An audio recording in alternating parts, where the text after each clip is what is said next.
আসসালামু আলাইকুম ওয়া রাহমাতুল্লাহি ওয়া বারাকাতুহু। আলহামদুলিল্লাহি আহলিহি ওয়া সালাতু লিআহলিহা আম্মা বাদ। টেকনিক এডুকেশনের পক্ষ থেকে দূর দূরান্তের সকল আইন পিপাসু ছাত্র ভাইদেরকে বা বোনদেরকে স্বাগতম জানিয়ে আজকের আবার আমাদের নতুন আরো একটি সূরা নিয়ে উপস্থিত হয়েছি। তো আজকের সূরাটা পিছনে আমরা দেখতে পাচ্ছি সূরাতুল মাউন। সূরাতুল মাউনের আলোচনায় যাওয়ার আগে আমরা একটুখানি ছোট্ট করে বলে দেই। তাহলে সূরাটা শুনতেও মজা লাগবে, পড়তেও মজা লাগবে। তো এর আগে তো আমি বলেছিলামই যে ছোট, ছোট সূরাগুলোর আমরা প্রায় ১১ টি সূরার অর্থ এখানে কিন্তু দিয়ে দিয়েছি। সাধারণত কিন্তু আমপাড়ার মধ্যে অর্থ থাকে না। কিন্তু এখানে কেন দিলাম? যাতে করে আপনি ওই সূরাটা অর্থটা জেনে পড়ার সাথে, সাথে সূরাটার অর্থ জেনে নিলেন, আমার মুখ থেকে শুনে নিলেন। সেখানে কি হয়? নামাজে যখন দাঁড়াচ্ছেন, তখন ওই যে অর্থগুলো আপনার অন্তরের মধ্যে ভাসছে। তখন নামাজে মনোযোগ ধরে রাখাটা অনেক সহজ হয়। তো সূরাটার প্রেক্ষাপটটা একটু বলে দেই। সূরাতুল মাউনটা আল্লাহ তাআলা মুনাফিকদের সম্পর্কে আলোচনা করেছেন। দেখুন, ইবাদত করলে আল্লাহ তাআলা সওয়াব দান করেন। অথচ ইবাদত কিছু, কিছু লোক করে কিন্তু সওয়াব তো দূরের কথা। আল্লাহ তাদেরকে ধ্বংস কামনা করছেন। কি ভয়াবহ অবস্থা! নামাজ পড়তেছে কিন্তু আল্লাহর পক্ষ থেকে ধ্বংস সে পাচ্ছে। তো কাদের সম্পর্কে? মুনাফিক। যারা উপর দিয়ে ইসলাম ঠিকই দেখায়, ঈমান ঠিকই দেখায়, কিন্তু ভিতর দিয়ে তারা ইসলামের বিরুদ্ধে ষড়যন্ত্র করে। আসলে ভিতরগতভাবে তারা ঈমান আনতে পারেনি। এমন লোকদের কর্মকাণ্ড এবং এমন লোকদের নিন্দা করেই আল্লাহ তাআলা এই সূরাটাকে নাজিল করেছেন। আর এই মুনাফিক যেমনিভাবে ইসলামের জন্য ক্ষতিকর, তেমনিভাবে আমাদের সম্পর্ক কেন্দ্রিক যেই ব্যক্তিবর্গ রয়েছে, বন্ধু থেকে নিয়ে শুরু করে, হ্যাঁ? পারিবারিক বন্ধন সব জায়গায় কিন্তু মুনাফিক থাকলে ওই জায়গায় আর শান্তি থাকে না। এদের আচরণ এতটা জঘন্য হয়। তো আল্লাহ তাআলা যে সূরাটা নাজিল করেছেন সূরাতুল মাউন। তো সূরাতুল মাউনটা আজকে আমরা পড়ি। সূরাটা মক্কায় অবতীর্ণ, আয়াত সংখ্যা ৭ আর রুকু সংখ্যা ১। তো ১ম এ আমি ভেঙে, ভেঙে বলছি সূরাটা। বিসমিল্লাহির রহমানির রহিম। আরাআইতাল্লাযী ইউকাযযিবু বিদ্দীন। ইউকাযযিবু বিদ্দীন। জালের উচ্চারণের দিকে আমাদের কিন্তু খেয়াল রাখতে হবে। অনেক সময় ইউকাযযিবু এরকম বর্গা কি বলে? জিমের মতো উচ্চারণ করা, জায়ের মতো উচ্চারণ করা, এগুলো যেন না হয়, পার্থক্য করা। আল্লাযী ইউকাযযিবু বিদ্দীন। ফাযালিকাল্লাযী ফাযালিকাল্লাযী ইয়াদুউল ইয়াতীম। এই যে এখানে কিন্তু একটু শব্দটা একটু কঠিন লাগে অনেকের। হ্যাঁ? আইনের মধ্যে তাসদিদ। ইয়াদুউল, ইয়াদুউল এভাবে কিন্তু আমরা একটু গলার মধ্যে চাপ দিয়ে ধরবো আওয়াজটাকে, তাহলে আইনের আওয়াজটা সুন্দর শোনাবে। ইয়াদুউল ইয়াতীম ওয়ালা ইয়াহুদ্দু দদ ওয়ালা ইয়াহুদ্দু। দদের যে মাখরাজ ছিল জিহ্বার গোড়ার কিনারা মাড়ির দাঁতের সঙ্গে লাগিয়ে মোটা করে উচ্চারণ করতে হবে। ওয়ালা ইয়াহুদ্দু আলা তাআমিল মিসকিন। আলা তাআমিল মিসকিন। এই পর্যন্ত হলো। ফাওয়াইলুল, এই যে লাম গিয়ে লামকে ধরে ফেললো। তানবিনের পরে লাম। তো তানবিনের পরে লাম মানে কি?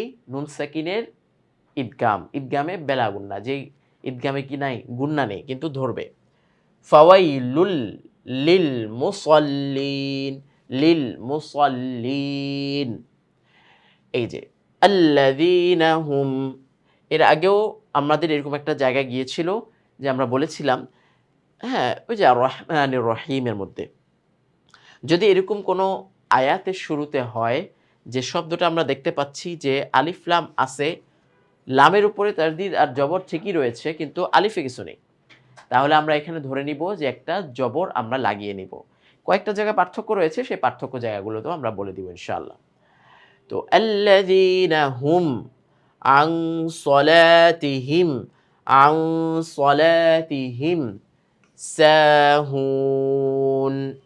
সাহুন, ফ্রন্টের কারণে যদিও আলাদা হয়ে গিয়েছে আমাদের পেজ ঠিক রাখার জন্য, কিন্তু সাহুন শব্দটা তো একসাথে, তো সাহুন হয়ে গেল।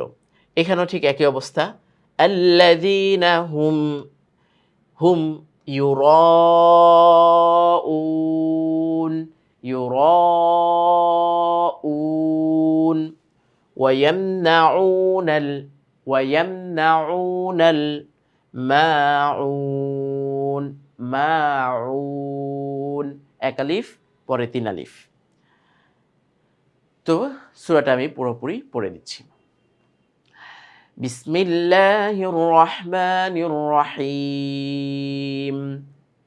أرأيت الذي يكذب بالدين فذلك الذي يدع اليتيم ولا يحض على طعام المسكين فويل للمصلين الذين هم عن صلاتهم ساهون الذين هم يراءون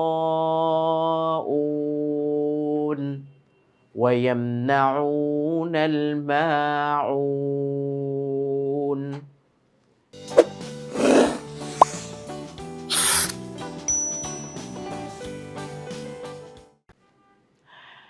তো সূরার তেলাওয়াতটা আমরা শুনে ফেললাম, তেলাওয়াতটা শিখেও ফেললাম। এবার আমরা বাংলা অনুবাদের দিকে যাই। পরম দয়ালু দয়াময় আল্লাহর নামে শুরু করিতেছি। ১, তুমি কি দেখিয়াছ তাহাকে যে ধর্ম কর্মফল দিবসকে অস্বীকার করে বসে। তো এই দিন শব্দ দ্বারা ধর্ম কর্মফল দিবস দুইটাই বোঝানোর উদ্দেশ্য। তো তুমি কি দেখিয়াছ, রাসূলুল্লাহ সাল্লাল্লাহু আলাইহি ওয়াসাল্লামকে উদ্দেশ্য করে আল্লাহ তাআলা বলছেন যে যে ধর্ম কর্মফল দিবসকে অস্বীকার করে থাকে, বিশ্বাস করতে চায় না যে আমাদের এই জগতের কৃতকর্মের ফলাফল ওই আখিরাতে দেওয়া হবে। তো সেই আখিরাতকে তারা বিশ্বাস করতে চাচ্ছে না।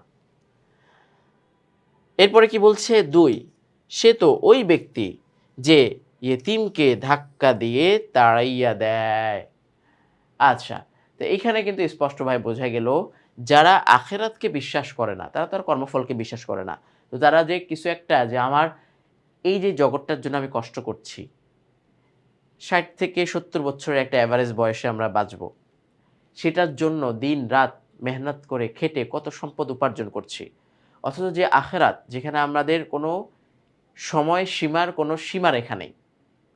যে সীমারেখা অনন্তকালের জগৎকে যেখানে আমরা বসবাস করব, সেটাকে সুন্দর করার জন্য, সমৃদ্ধ করার জন্য কতটুকু চেষ্টা আমরা করছি। তো যার ওই আখিরাত দিবসে বিশ্বাস নেই, সে কখনো দুনিয়াতে ভালো কাজ করতে চায় না। প্রতিফল দিবসকে অস্বীকার করে তো সে কি করবে?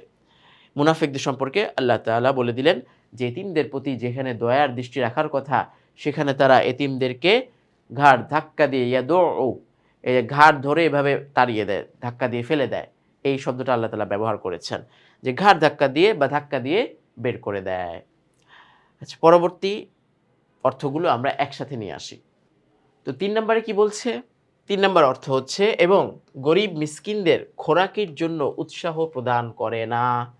আসলে কথাটা এইভাবে বলা যায়, আবার অন্য আরেকভাবে বলা যায়। ফাযালিকা আল্লাযী ইয়াদউল ইয়াতীম ওয়া লা ইয়াহুদ্দু আলা তুআমিল মিসকিন, যে গরিব মিসকিনদের খোরাকির জন্য উৎসাহ প্রদান করে না, বা আরেকভাবে আমরা বলি যে নিজে তো কাউকে সে দেয়ই না, বরঞ্চ অন্যকে খাদ্য দানে যে ভাই ওই অসহায় মানুষটাকে তুমি একটু দিয়ে দাও, আজকে আমার সামর্থ্য নাই। এই ধরনের উৎসাহ সে অন্যকে দেয় না। দিতে গেলে এই ওরে দেস কেন? তোর কি হইছে? তুই কি জমায় রাখছস? পরে ২ দিন পরে আর খেতে পারবি না। এই ধরনের কথাবার্তা বলে তারা অন্যকে নিরুৎসাহিত করে। অন্যকেও বাধা প্রদান করে অসহায় মানুষকে সাহায্য করার জন্য। ৪, এই যে ভীষণ সর্বনাশ সেইসব নামাজীদের জন্য। আশ্চর্য কথা, যেখানে সালাতের মাধ্যমে, নামাজের মাধ্যমে আল্লাহর রহমত নিয়ে আসা হয়, আল্লাহ তাআলার আনুগত্য প্রদর্শন করা হয়, আল্লাহ বলছেন এই সমস্ত নামাজি ব্যক্তিদের জন্য ধ্বংস।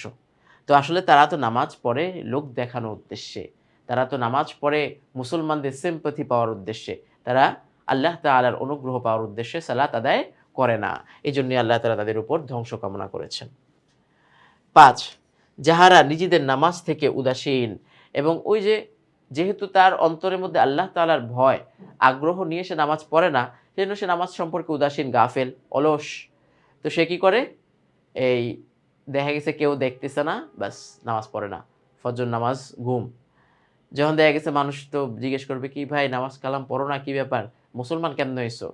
জুমার নামাজে একটু নামাজ না গেলে কেমনে হয়?" সপ্তাহে ১ দিন মসজিদে যায়। আচ্ছা শবে বরাত গেল, শবে বরাতের নামাজে গেল, সারা রাত নামাজ পড়ছে নফল। কিন্তু ফরজ নামাজই পড়ে না পরে আবার। তো এই যে এই ধরনের নামাজ থেকে উদাসীন, এদেরকে কিন্তু আল্লাহ তাআলা ধ্বংস বলেছেন। ৬, যাহারা তা নামাজ লোক দেখানোর জন্য করে, যেটা আল্লাহ তাআলা আরো স্পষ্ট করেই দিলেন, আল্লাযীনা হুম ইউরাউন, তারা যখন নামাজ পড়ে আসলে আল্লাহকে সন্তুষ্ট করার উদ্দেশ্যে পড়ে না, এরা পড়ে মানুষকে সন্তুষ্ট করা, লোক দেখানোর উদ্দেশ্যে। ৭, এবং যাকাত বা কাজকর্মে সামান্য জিনিস দানে বিরত থাকে। আসলে মাউন যে শব্দটা, হ্যাঁ? ওয়ামনাউন আল মাউন। মাউন বলা হয় গৃহস্থালির ছোটখাটো বিষয়। এই যে সামান্য জিনিস আমরা লিখলাম না? যে গৃহস্থালির ছোট, ছোট বিষয়, যেমন পাশের প্রতিবেশী আমার কাছে এসে চাইলো, আ কেউ যে, "ভাই আমার ঘরে একটা পেরেক লাগবে, একটু পেরেক মারতে হবে, আমাকে একটু হাতুড়িটা দিবেন?" এখন তার কাছে আছে কিন্তু সে দিবে না। যে না নিয়ে যদি আবার নষ্ট করে ফেলে, দিবে না।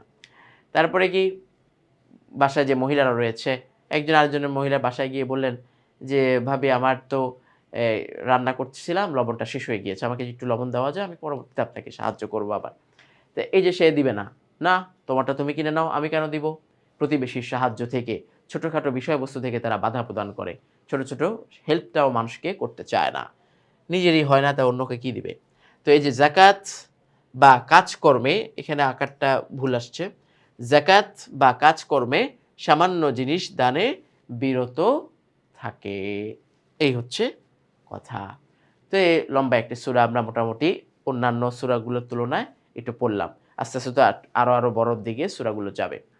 তো এই পর্যন্ত আমাদের আজকের এই সূরা থাকলো, সূরাতুল মাউন।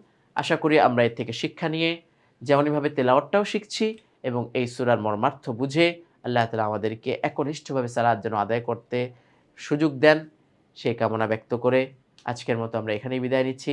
আসসালামু আলাইকুম ওয়া রাহমাতুল্লাহি ওয়া বারাকাতুহু।